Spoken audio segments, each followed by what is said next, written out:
If you're in d365 and you are new in the system, don't always export to Excel with the function to export to Excel a lot of lines to calculate totals.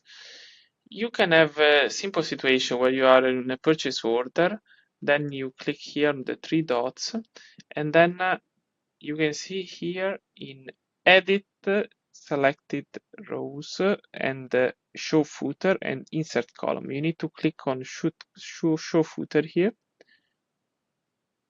And here, as you can see, there is the footer. I can add the quantity. I can have an average, maximum, minimum, or sum. Of course, if it's a number field.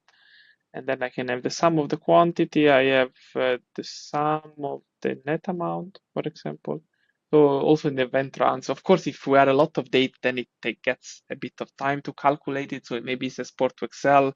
With event runs, it's better to always export to Excel if we are talking about thousands of records. But if we're talking about 100 records, then just use this function. It's very easy and fast.